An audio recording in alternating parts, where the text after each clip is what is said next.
동탁의 폐립, 원소의 별도 설립, 원술의 자칭 황제는 그들이 기껏해야 안세의 호랑이에 불과함을 보여줄 뿐만 아니라 반대로 오직 조조만이 천재적인 정치가임을 증명해 줍니다. 왜냐하면 오직 조조만이 이 혼란스러운 시대의 비용은 가장 적게 들이고 효과는 가장 큰 정치 전략을 채택했기 때문입니다. 이것이 과연 어떤 전략일까요? 조조가 이 전략을 채택한 이면의 속내는 무엇일까요? 지난 회에서는 당시 안세의 호랑이들이 황제를 대하는 세 가지 태도와 방식을 다뤘습니다. 첫 번째는 동탁의 방식인 폐립으로 현임 황제를 폐위시킨 뒤 새로운 황제를 세우는 것입니다. 두 번째는 원소의 방식인 별립으로 현임 황제 외에 또 다른 황제를 세우는 것이지만 물론 이는 성공하지 못하고 미수에 그쳤습니다. 세 번째는 원술의 방식인 자립으로 스스로 황제가 되려 했으나 실패했습니다. 이 세 가지 태도와 방식의 공통된 문제는 비용이 많이 들고 위험이 크며 효율이 낮다는 점입니다. 이에 비해 조조는 훨씬 더 현명했습니다. 조조는 황제를 바꾸지 않고 기존의 황제를 이용했으며 그 황제를 공손하게 모시면서 황제라는 카드를 이용해 천하의 명령을 내리고 제후들을 호소했습니다. 이것이 바로 우리가 흔히 말하는 천자를 끼고 제후들에게 명령한다는 것입니다.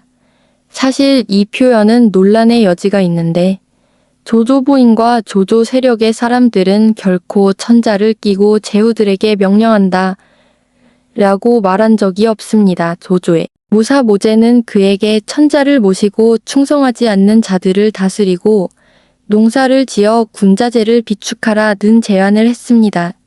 조조는 모사 모제의 제안을 받아들여 실행에 옮겼습니다.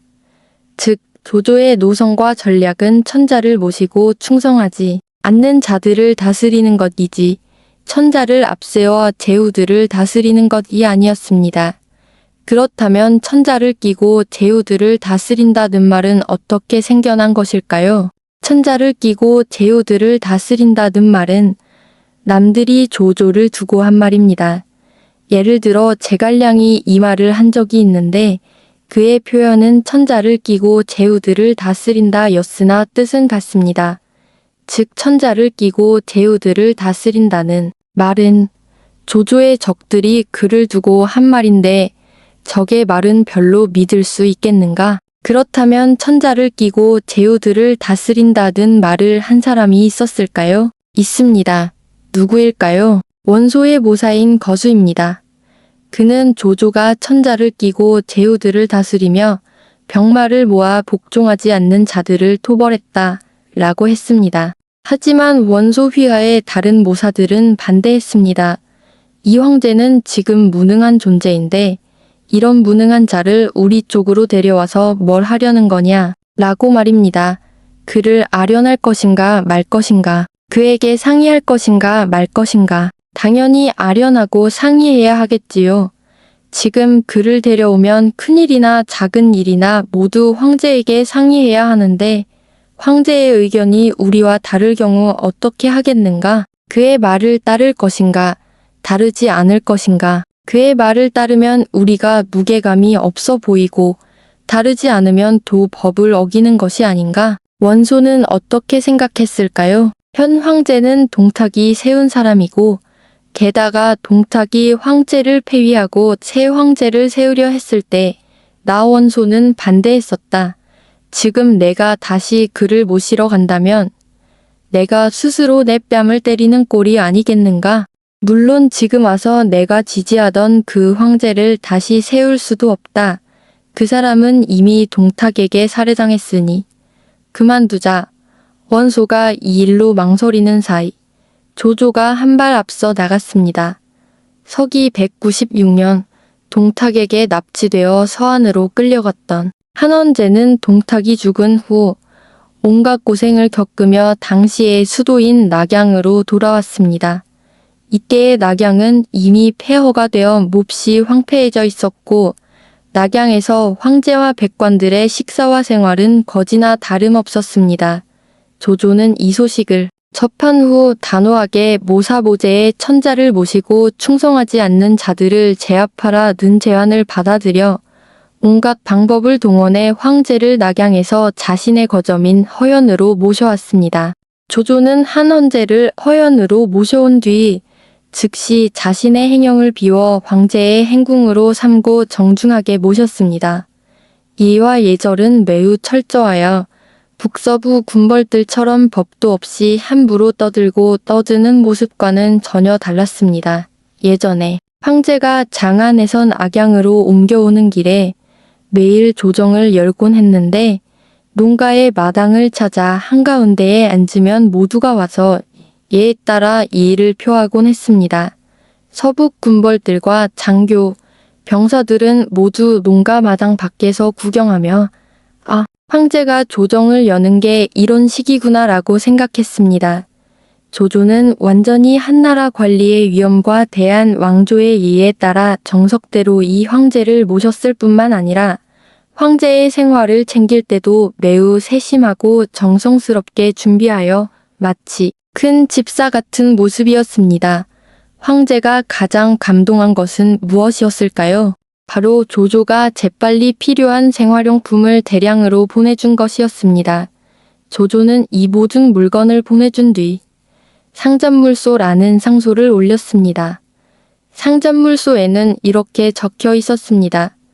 폐하, 지금 신이 바치는 것들은 모두 예전에 선제가 신의 조부와 부친에게 하사하신 어용 그릇들입니다. 이 그릇들은 신의 조부와 부친이 집에 보관해두고 감히 한 번도 사용하지 못했습니다. 그것은 선제의 은혜였기에 저희는 집에서 모셔두었으나 이제 신은 이를 황제께 돌려드려야 한다고 생각합니다. 이 수법은 정말 기막히게 잘 쓴 것이었습니다. 우리는 호의를 베푸는 비결이 무엇인지 알고 있습니까? 호의를 베풀 때 가장 중요한 것은 상대방이 당신이 호의를 베풀고 있다고 느끼게 해서는 안 되며 상대방이 당신에게 빚진 것처럼 느끼게 해서는 안 된다는 것입니다. 우리 중 많은 사람은 호의를 베푸는 법을 몰라 돈을 아끼지 않고 쓰면서도 자꾸 상대방에게 내가 너에게 무엇을 선물했는지 보라 라고 상기시킵니다. 그런데 이때 황제는 이미 거지와 다를 바 없었기에 누군가 물건을 주면 매우 감사해 했습니다. 물론 그는 여전히 체면을 차려야 했지만요. 그렇다면 다른 군벌들도 선물을 보냈을까요? 있습니다. 곡물이라고 부르지만 아무리 곡물을 바친다 해도 그것은 내가 바친 것이니 여전히 내 소유라는 식이었습니다. 반면 조조는 이것들은 내 것이 아니며 원래 황제의 것이었으니 지금 내가 황제께 돌려드리는 것일 뿐 선물을 드리는 것이 아닙니다. 라고 말했습니다. 이렇게 표면적으로 보면 조조는 아무런 인정을 베풀지 않은 것처럼 보였고 황제는 이를 당당하고 떳떳하게 사용할 수 있었습니다. 한헌제는 비록 곡두각시 황제였지만 어리석은 사람이 아니라 분별력이 있는 사람이었습니다. 그는 즉시 조조의 이런 속내를 알아차렸습니다. 물론 이때 한헌제는 긍정적인 측면에서 이해했을 것으로 추측됩니다. 어떻게 이해했냐면 참으로 훌륭한 충신, 세상에서 가장 보기 드문 충신이다. 보아하니 우리 한가문의 구구는 아마도 조조에게 달려있는 것 같다. 라고 생각했을 것입니다. 이것은 추측이지만 꽤 논리적인 추측이라고 봅니다. 한헌제는 그런 감동과 생각을 품었을 것입니다. 조조의 성의에 한헌제는 크게 감동하여 그를 대장군으로 임명했습니다. 비록 허울뿐인 직함이었지만 조조는 당시로서는 정의의 깃발이라 여겨지는 명분을 얻었습니다. 행동에 명분을 세웠고 정치적으로 큰 이득을 챙겼기에 다른 제후들은 이를 매우 시기했습니다. 그렇다면 당시 실력이 막강했던 제후 원소는 이 일을 어떻게 대했을까요? 원소의 특징은 무엇일까요? 반응이 느리다는 점입니다. 나중에 관도 전투를 다룰 때 이 점을 다시 언급하겠지만 원소는 조조와 비교할 때 반응이 항상 한 박자 늦었습니다. 조조가 먼저 나서자 원소는 뒤늦게야 반응했고, 반응한 뒤에는 병력이 많고 세력이 강하다는 점을 내세워 자신도 황제를 모시겠다고 주장했습니다. 그는 황제가 낙양에 머물 수 없다고 말하며 낙양은 이미 동탁에 의해 파괴되었다고 했으며 허현에도 머물 수 없다고 했습니다. 허현은 지형이 낮고 습기가 심해서 황제가 거기 머무르기 불편하니 진성으로 옮겨야 한다고 했습니다. 즉 원소 세력으로 옮겨 황제를 모시겠다는 뜻으로 조조와 이 비장의 가드를 공유하려 했던 것입니다. 조조는 이 말을 듣고 속으로 비웃었습니다. 내가 손에 넣은 기름진 고기를 너에게 나눠주겠나? 그런 좋은 일이 어디 있겠느냐. 하지만 입으로는 그렇게 말할 수 없기에 조조는 황제의 명의를 빌려 칙서를 내려 한결같이 엄숙한 어조로 원소를 꾸짖었습니다. 원소, 내가 과연 병사도 많고 장수도 많으며 실력도 막강하긴 하지만 내가 유랑할 때 왜 짐을 구하러 오지 않았느냐? 어째서 하루 종일 자기 세력을 키우거나 남을 공격하는 일만 하고 있느냐? 대한 왕조에 대한 충성심은 어디에 있느냐? 원소도 이 조서는 조조가 쓴 것임을 잘 알고 있었습니다. 황제가 직접 쓴 것이 아니라는 것을 알지만 황제의 이름으로 인장을 찍어 발표된 것이기에 어쩔 수 없이 반성문을 써야 했습니다. 이것이 정치적으로 그가 또 한 번 조조보다 한 수 낫다는 것을 보여준 사례입니다. 조조가 한 발 앞서 황제를 낙양에서 허연으로 모셔온 후에야 사람들은 비로소 깨달았습니다. 조조는 아무런 손해도 보지 않았다는 것을. 조조는 수많은 직함과 봉토를 얻었고 많은 사람들의 지지를 얻었으며 무엇보다 당시 기준으로 볼 때 정의의 깃발을 손에 넣었습니다. 이제 조조는 무슨 일을 하든 당당해 보였습니다. 적어도 겉으로는 그랬습니다. 그는 언제든 황제의 명의를 빌려 명령을 내리고 군대를 출동시킬 수 있었고 명분이 생겼으며 당당해졌습니다. 게다가 더 중요한 점은 조조가 천자를 모시게 된 후 자신을 정치적으로 영원히 옳은, 즉 패배할 수 없는 위치에 올려놓았다는 것입니다. 모든 정치적 적들은 우선 여하를 불문하고 정치적으로 이미 옳지 않은 입장에 서게 되었습니다. 물론 중국 전통 정치의 관례에 따르면 다른 각지의 제후들도 청군 측이라는 구호를 내걸 수 있었습니다. 즉 황제 곁에 소인이 있으니 그 소인이 바로 조조이니 우리가 가서 그를 제거하자는 것입니다. 하지만 그건 어쨌든 조조가 황제의 명의를 빌려 직접 칙령을 내려 내가 바로 그 소인이다 하고 선언하는 것만큼 편리한 방법은 아니었습니다. 그래서 이제 조조는 무슨 일을 하든 적을 타격하든 측근을 임명하든 모두 황제의 명의로 했기 때문에 당시로서는 정당해 보이는 명분을 내세울 수 있게 되었습니다. 따라서 이 점에 있어서 조조의 모든 적들은 정치적으로 한 수 뒤처지게 되었습니다. 나중에 제갈량이 홍중대를 지을 때 유비에게 한 말에도 조조가 천자를 앞세워 제후들에게 명령하니 이는 참으로 맞서 싸울 수 없다 라고 했습니다. 제갈량조차도 저항할 수 없다고 말한 것입니다. 그러니 조조의 이런 행보는 정치적으로 매우 이득이었습니다. 실제로 살펴보면 모제의 제안과 거수의 제안은 겉보기에는 같아 보입니다.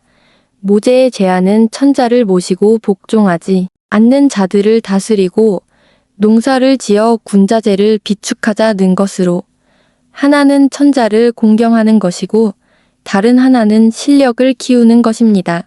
거수의 제안은 무엇이었을까요? 천자를 앞세워 제후들을 다스리고 병마를 비축하여 복종하지 않는 자들을 토벌하자는 것으로 역시 같은 의미입니다. 하지만 자세히 곱씹어 보면 이 두 제안의 격조는 다릅니다.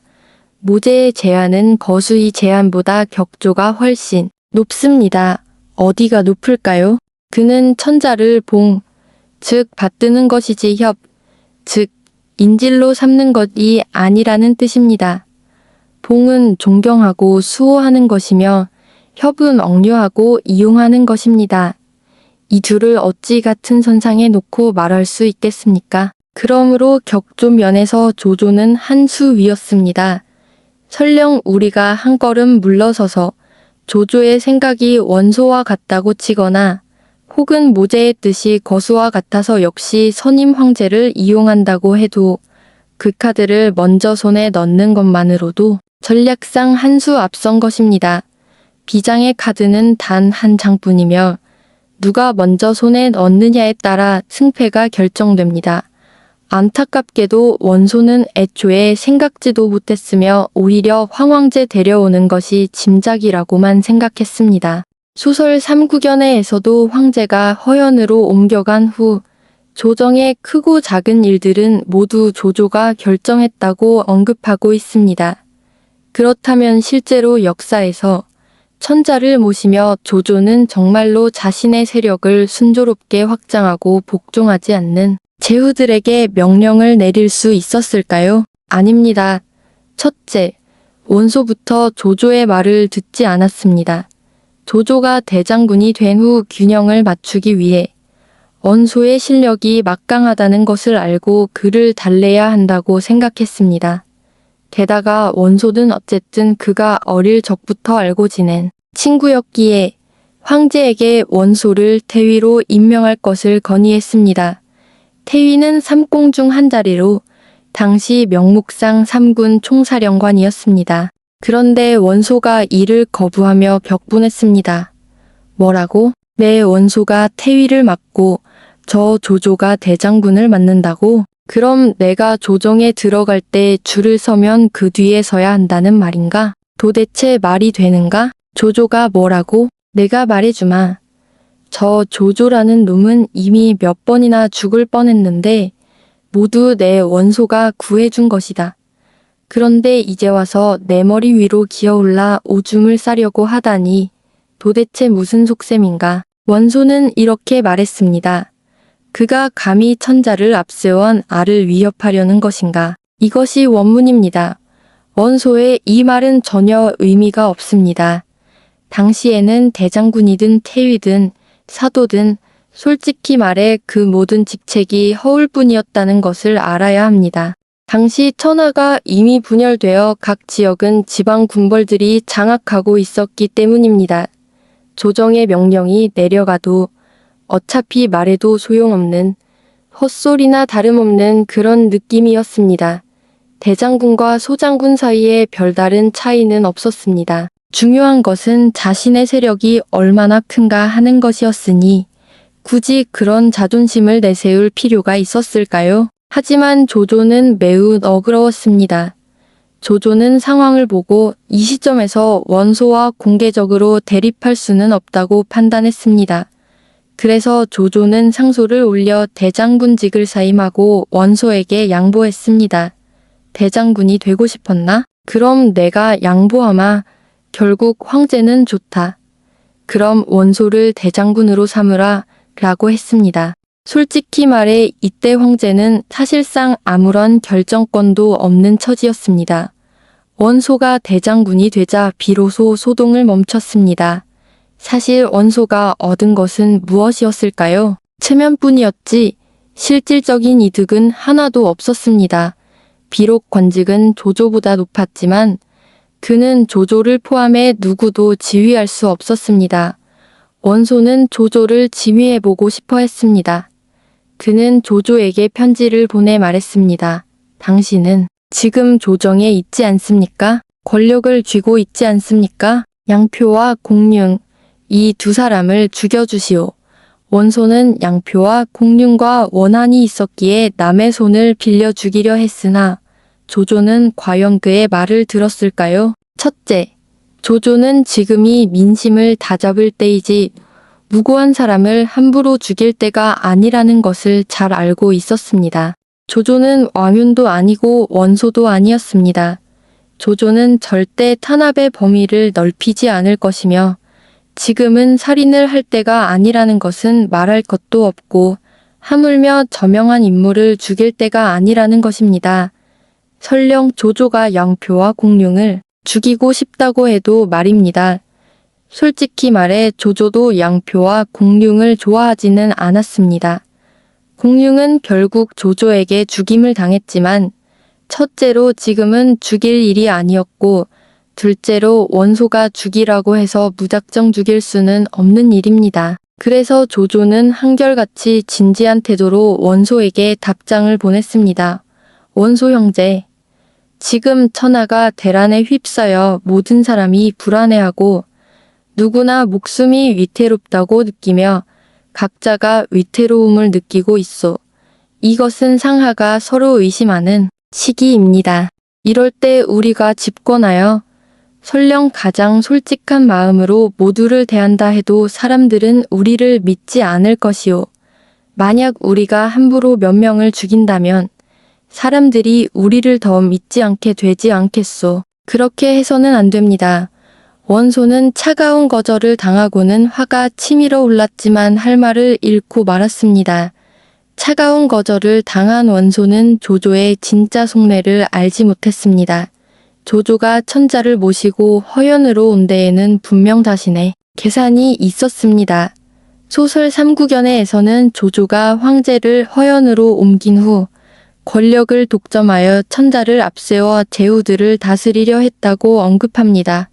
그렇다면 역사 속 조조의 진짜 속내는 과연 그랬을까요? 우리는 지금 조조 본인의 당시 생각을 정확히 알 수는 없지만 한 가지 확실한 점은 조조의 참모진이 천자를 모시는 것을 주장했다는 것입니다. 그중 가장 대표적인 인물이 바로 조조의 모사 순우입니다. 조조의 초기 5대 모사, 순우, 곽가, 순유, 가후, 정욱, 그중 첫 번째가 바로 순우입니다. 순우는 조조와 다음과 같은 대화를 나누었는데 2가지 관점을 제시했습니다. 첫째, 오늘날의 세상에서 한시를 지키고 황제를 보호하는 것이야말로 정의의 깃발이라고 했습니다. 2번째로 장군께서는 줄곧 의로움을 지키셨습니다. 동탁이 난을 일으켰을 때 장군께서 가장 먼저 의로움의 깃발을 들어 의병을 일으키셨고 관동 연합군이 주저하고 있을 때 장군께서 가장 먼저 군대를 보내 동탁을 공격하셨으며 황제가 유랑하며 고생하실 때 장군께서 사신을 보내셨고 황제가 낙양으로 돌아오셨을 때 장군님께서 그를 풍요로운 허연으로 모셔오셨으니 이것은 무엇을 말해줄까요? 장군님께서 줄곧 왕실을 지키고 황제를 보좌해 오셨으며 장군님의 마음은 한시도 황제를 떠나지 않았음을 보여줍니다. 그러니 지금 이 기회를 놓치지 말고 천자를 모시는 일을 서둘러 안수해야 합니다. 만약 훗날 우리나라가 정말로 세분오열되어 천하 백성들이 제각기 한 지역을 차지하려는 마음을 품게 된다면 그때는 이미 너무 늦을 것입니다. 따라서 순우는 조조에게 3가지 대강을 제시했습니다. 주상을 모셔 민망을 따르고 지공을 지니고 영웅들을 복종시키며 위를 확장하여 영준을 모으는 것입니다. 무슨 뜻일까요? 바로 천자를 공경하여 민의를 따르고 대공무사로 제후들을 복종시키며 정의를 확장하여 영웅들을 포용한다는 것입니다. 순우는 천자를 공경하여 민의를 따르는 것이 가장 큰 흐름이라며 이를 대순이라 불렀고 대공무사하여 제후들을 굴복시키는 것이 가장 큰 전략이라며 이를 대략이라 불렀으며 의로움을 널리 퍼뜨려 영웅들을 포용하는 것이 가장 큰 덕목이라며 이를 대덕이라 불렀습니다. 대수는 지극히 종귀하고 대략은 지극히 공평하며 대덕은 지극히 의로운 것이니 이 3가지를 갖추신다면 장군님께서는 반드시 적을 무찌르고 전쟁에서 승리하실 것이며 설령 누군가 장군님께 대항한다 해도 그것은 마치 사마귀가 수레를 막으려는 것과 같고 우스꽝스러운 소동이 될 뿐 아무런 실효도 없을 것입니다. 그렇다면 수녀의 이 말과 거수의 말을 비교해보면 그 의열이 확연히 드러납니다. 순우가 거듭 강조한 것은 한 글자, 이깁니다. 반면 거수가 원소에게 거듭 강조한 것은 한 글자, 이 입니다. 순우는 천자를 공경하는 것이 가장 큰 정이라고 거듭 말했고, 거수는 천자를 볼모로 삼는 것이 가장 큰 이익이라고 거듭 말했습니다. 따라서 거수가 끊임없이 이를 강조한 것은 원소가 이익을 중시한다는 것만을 보여줄 뿐입니다. 순우가 끊임없이 의를 강조한 것은 단지 조조가 의를 중시한다는 것을 보여줄 뿐입니다. 적어도 서기 196년, 즉 한 헌제건한 원년 당시에는 조조라는 인물이 여전히 의리를 중시했거나 혹은 이때 조조가 의리를 중시하는 척하고 있었음을 말해줄 뿐입니다. 순우와 모제가 천자를 모시고 복종하지 않는 자들을 통제한다는 구호를 내걸었을 때 두 사람의 생각은 편임 황제를 모심으로써 국가 통일을 유지하고 국가 분열을 반대하려는 것이었습니다. 이 두 사람의 속마음은 확신할 수 있지만 이것이 바로 조조의 속마음이라고 말할 수는 없을 것입니다. 이 시기 조조의 속마음에 대해서는 그가 이 견해에 찬성했을 가능성이 있다고만 말할 수 있습니다. 하지만 이러한 주장은 조조에게 일종의 족쇄를 씌운 셈이 되었습니다. 즉, 조조가 자신의 개인적 야심을 너무 부풀리지 못하게 만든 것입니다.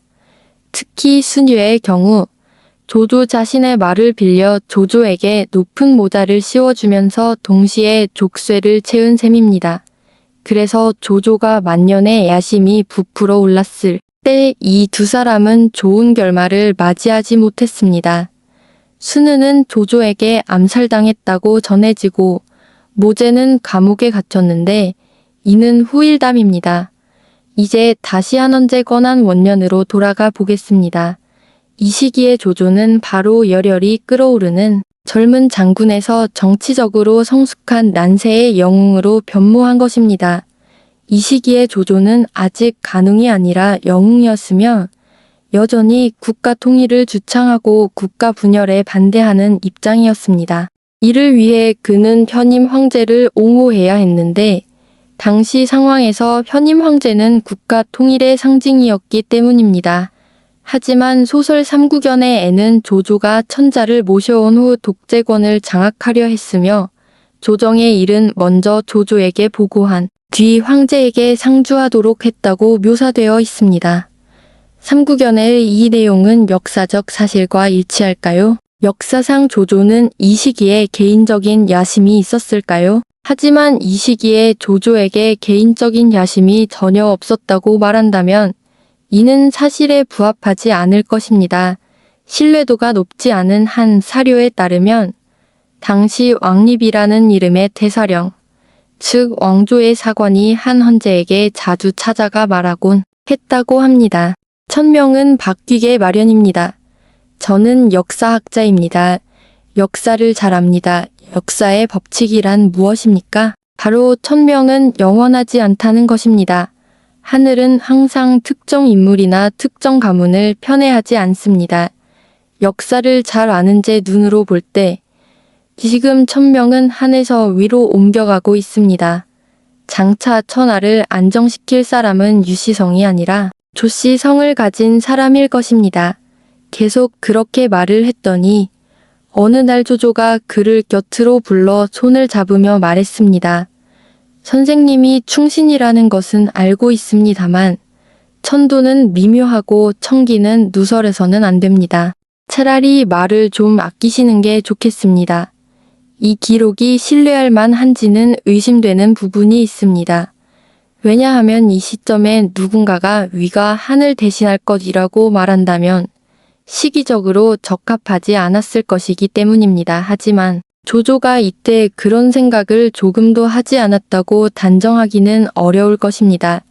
요컨대 조조가 황제를 자신의 세력권 안으로 모시고 삼공의 자리에 오른 후 신력이 강해지고 적들이 점차 사라짐에 따라 그의 야심도 부풀기 시작했다는 것입니다.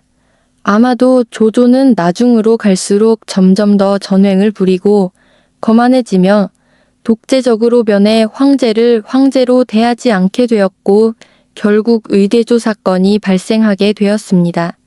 이 사건은 건한 5년 정월에 발생했으며 주동자는 한 헌제의 장인인 동승이었습니다. 전해지는 바에 따르면 동승은 한 헌제에게서 허리띠를 받았는데 그 안에는 조조를 죽이라는 내용의 밀조가 들어 있었습니다. 이 일이 나중에 조조에게 발각되자 조조는 동승 일당을 모두 처형했고 유비는 도망쳐 버렸는데 유비도 음모에 가담했다고 전해집니다. 이 사건에 대해 삼국연의는 대대적으로 묘사했는데 삼국연의는 본래 조조를 비판하는 내용이기 때문에 이 사건을 잡아내어 과장해서 다룬 것이 분명합니다. 하지만 정사에는 고작 몇 줄밖에 기록되어 있지 않으며 일부 역사학자들은 이에 의문을 제기하기도 했습니다. 이 사건은 적어도 두 가지 문제를 시사한다고 봅니다. 첫째, 형식적인 존재에 불과했던 황제가 여전히 영향력이 있었다는 점입니다. 당시 사람들은 무언가를 하려면 반드시 황제의 깃발을 내걸어야 했고 조정에 있던 조조 같은 인물은 황제를 압박해 자신에게 유리한 칙령을 내리게 했으며 조조를 반대하는 사람들은 어쩔 수 없이 자신들이 황제의 밀칙을 받았다고 주장할 수밖에 없었습니다. 어쨌든 조조는 공개된 칙서를, 반대파는 비밀 칙서를 들고 있었으니 모두가 내가 황제의 권한을 받았다고 주장한 것으로 보아 황제가 여전히 유용했음을 알 수 있습니다. 두 번째로 이때 조조의 야심이 팽창하기 시작했고 황제에 대한 섬김과 존경은 이미 거칠애가 되어가고 있었음을 보여줍니다.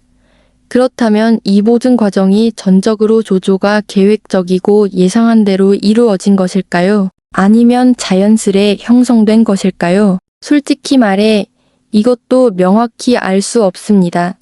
만약 의대조 사건이 실제로 있었다면 이는 한 헌제가 더 이상 참을 수 없는 지경에 이르렀음을 의미합니다. 이 황제는 한 번도 편안한 나날을 보낸 적이 없었기에 이미 오래전부터 억울함을 삼키며 참는 법을 터득했을 테니 상황이 너무나 터무니없지 않았다면 이런 위험을 무릅쓰지는 않았을 것입니다. 그렇다면 이 사건은 흔히 조조가 천자를 앞세워 제후들을 지배했다는 것을 증명하는 증거로 쓰이곤 하는데 이 사건을 명확히 입증할 수 없다면 조조가 이때 과연 천자를 모셨는지 아니면 천자를 앞세웠는지도 명확히 단정할 수 없습니다. 사실 조조에게 있어서 천자를 모시는 것과 천자를 앞세우는 것은 모순되지 않습니다. 게다가 조조는 또 다른 이득을 얻었는데 바로 이 깃발 혹은 이 비장의 카드를 이용해 최대한 많은 인재를 영입할 수 있었다는 점입니다. 그는 명분 있게 전국에서 인재를 모을 수 있었습니다. 당시 국내의 인재들은 대체로 허도로 가기를 원했는데 어쨌든 허도로 간다는 것은 중앙에서 일한다는 뜻이었기 때문입니다. 적어도 첫째로 체면이 서고 둘째로 비교적 명분도 있었으니까요.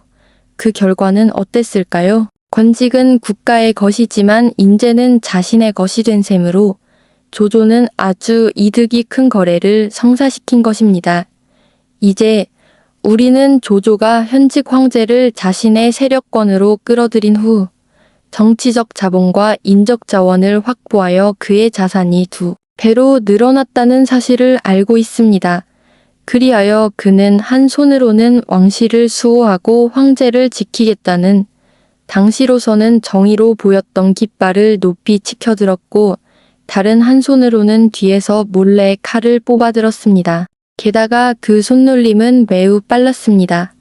그는 이 칼로 사해를 평정하고 구주를 통일하여 제후들을 9번 모아 중국을 통일하겠다는 이상을 실현하려 했습니다.